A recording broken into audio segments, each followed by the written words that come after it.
Good morning to all. Now we are going to see about web programming. In web programming, in this class we are going to see about forms, how to create the forms and how we are going to use in creating web pages. Okay? HTML forms are used to collect the user input. That is, to collect the data from the user or customer, HTML forms are used. The user input is most often sent to a server for processing. The collected input from the user are sent to the server for processing, and these HTML forms are required when you want to collect some data from the site visitor.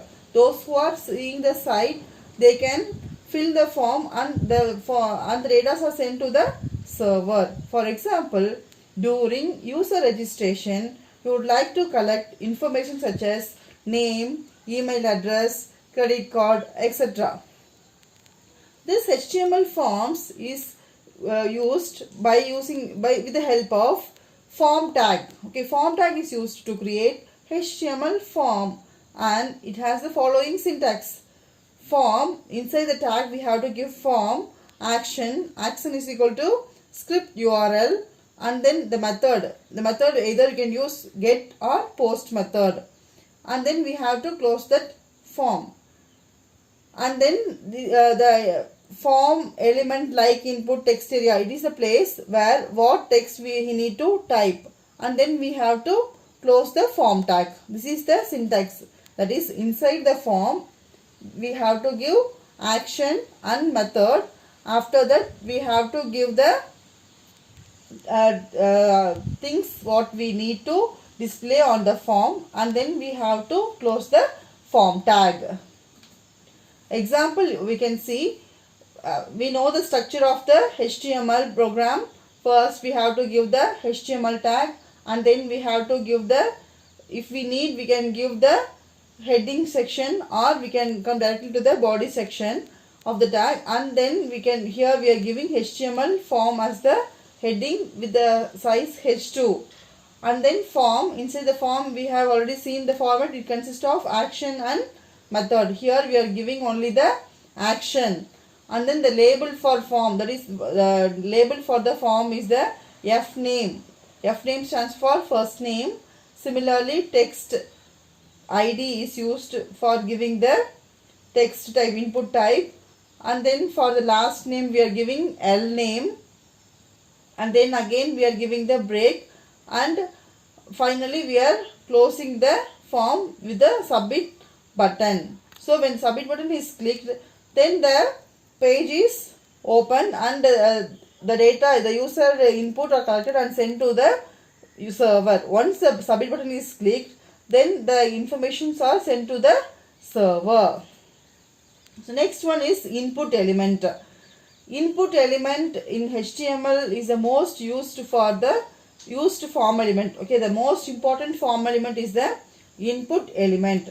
Input element can be displayed in many ways depending on the type of the attribute. For example, there are different types of input elements available. They are text, radio, checkbox, button, and submit. So each and everything are used to get the input in different type. For example, text is used to display a single line input text, and radio button is used for selecting one of the many choice, and checkbox is used for selecting zero or many of the choices. Submit button is used for submitting the form, and the button clickable button is used for going for next page. Likewise, we can use for multiple purpose. Now we are going to see it one by one. In text input, there are three different types available. They are single line text input control, password input control, multi-line text input control. As the name says, single line text input control is used to get a single word or single line of text as an input. Password, as we use in the Gmail or some other user authentication, it can get the input by using the star or some other symbol which will not be available for the others.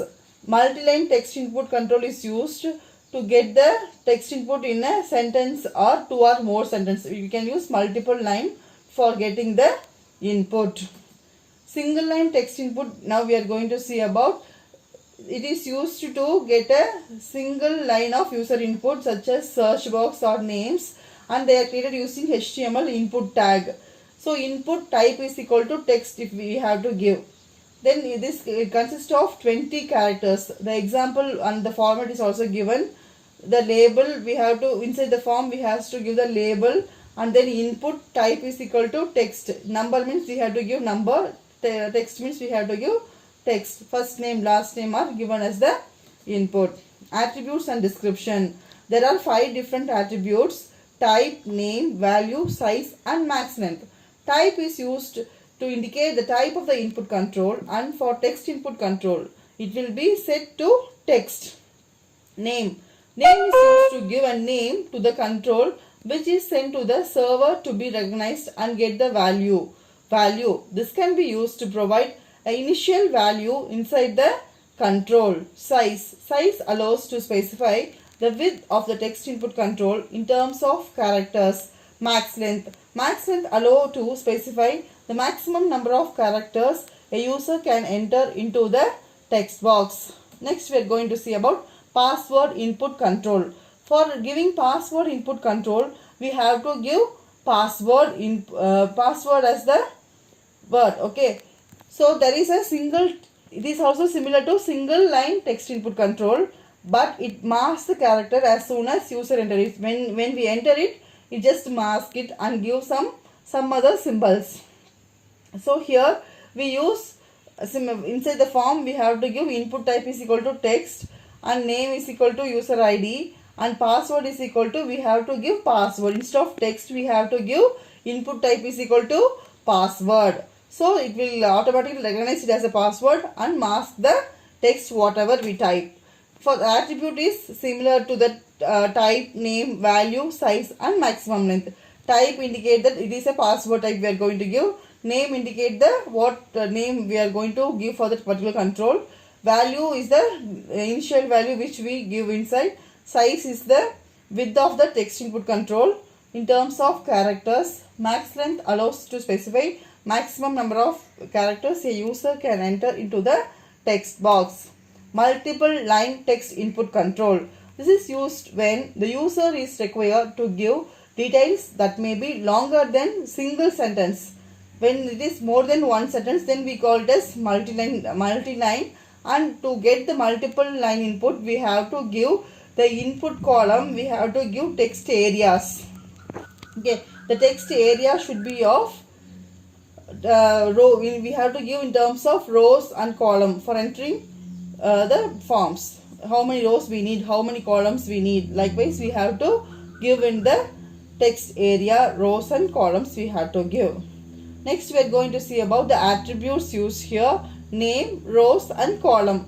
Name specifies the name of the control. Row indicate the number of rows of text area, and column indicate the number of columns for the text area to have multiple lines. Next, label element. As we give label to notebooks, similarly we have to give for each and every controls whatever we use in the forms, we have to give label. So the label tag defines a label for many form elements. Not only for single element, for many elements whatever we use, we have to give the label. For that we are using the label tag. It is useful for screen reader user because the screen reader will read out loud the label when the user focus on the input element. The label tag should be equal to the ID attribute of the input element to bind the together. Next one is radio button. For radio button we have to give input type is equal to radio. So radio means how much we have to give. But the only thing we have to keep it in mind is here we have to select at least one. The user have to select only one of the limited number of choices. There can be any choices, but we have to select only one. Example is given here. See that when inside the form input type is equal to radio we have to give. For example, gender male, female. For selecting that we are using this radio button. Next we are going to see about checkbox. Checkbox is used to select multiple inputs. We can select multiple inputs using the checkbox, or we may not select any of the choices.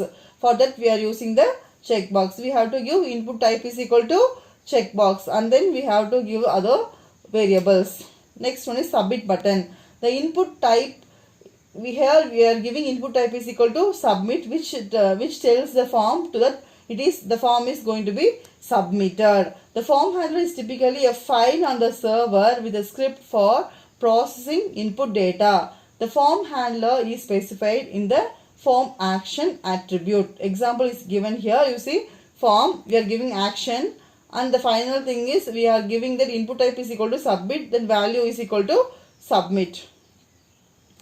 Next, the name attribute of input. The name attribute is very important because each input field must have a name attribute to be submitted. If the name attribute is omitted, the value of the input field will not be sent at all. If we are not giving any name, then the value will not be sent. So the name of the attribute is very important. This is a reference where I have made W3 Schools and tutorial point. Thank you.